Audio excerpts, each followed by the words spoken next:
Hello buddies, welcome to unique sisters. ఇవాళ మన special masala rajma. అదేనండి, కిడ్నీ బీన్స్. నాన్ వెజ్ తినకూడని రోజు తినాలనిపిస్తే ఇలా చేసుకొని చూడండి. ఖచ్చితంగా మటన్కి ఏమాత్రం తీసిపోదు.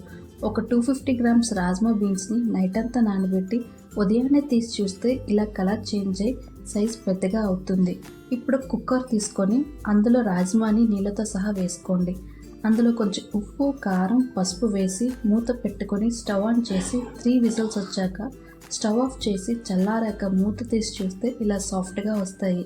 ఇప్పుడు ఒక కడాయి తీసుకొని అందులో 2 స్పూన్స్ ఆయిల్ వేసుకొని ఒక బిర్యానీ ఆకు, కొద్దిగా జీలకర్ర, 2 ఇలాచీలు, 2 లవంగాలు, ఒక దాల్చిన చెక్క, కొన్ని మిరియాలు వేసి వేయించుకోండి. అలానే 2 పెద్ద సైజు ఉల్లిపాయలు కట్ చేసి వేసి ఫ్రై చేసుకోండి. ఉల్లిపాయలు సాఫ్ట్ అయినాక 3 పచ్చిమిర్చిలు వేసి వేయించుకోండి.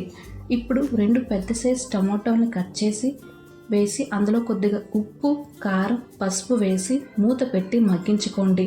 ఇప్పుడు మూత తీసి చల్లారాక మిక్సీ జార్లో వేసుకొని గ్రైండ్ చేసుకోండి. నేను ఇక్కడ పచ్చి కొబ్బరిని పొట్టు తీసి వేసుకున్నా. ఇది ఆప్షనల్, మీకు నచ్చితే వేసుకోండి, లేదంటే స్కిప్ చేసేయండి. ఇప్పుడు మళ్ళీ అదే కడాయిలో ఇంకొంచెం ఆయిల్ వేసుకొని 1/2 స్పూన్ జీలకర్ర, 2 పచ్చిమిర్చిలు వేసి వేయించుకోండి. ఇప్పుడు రెడీ చేసి పెట్టుకున్న పేస్ట్ని వేసుకొని కలుపుకోండి. మనం ముందుగా ఉడకబెట్టుకున్న బీన్స్ని కొన్ని తీసుకొని గ్రైండ్ చేసుకొని ఆ పేస్ట్ని కూడా యాడ్ చేసుకోండి. ఇప్పుడు కొంచెం వాటర్ వేసుకొని థిక్ గ్రేవీలా రెడీ చేసుకోండి. ఇప్పుడు మనం ఉడకబెట్టుకున్న బీన్స్ని నీళ్ళతో సహా వేసుకొని మూత పెట్టి 5 మినిట్స్ ఉడికించుకోండి. ఇప్పుడు మూత తీసి మరి కొంచెం సాల్ట్, గరం మసాలా వేసుకొని బాగా కలుపుకోండి.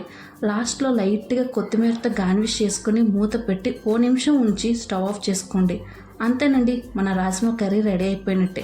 దీన్ని చపాతీతో కానీ వేడి అన్నంతో కానీ తింటే కార్తీక మాసం కూడా కమ్మగా ఉంటుంది. మరి మీకు నచ్చిందా? నచ్చితే లైక్ చేసి సబ్స్క్రైబ్ చేయండి. మీరు ట్రై చేసి మీకు ఎలా కుదిరిందో కామెంట్ చేయండి. మళ్ళీ మరో మంచి వీడియోతో కలుసుకుందాం.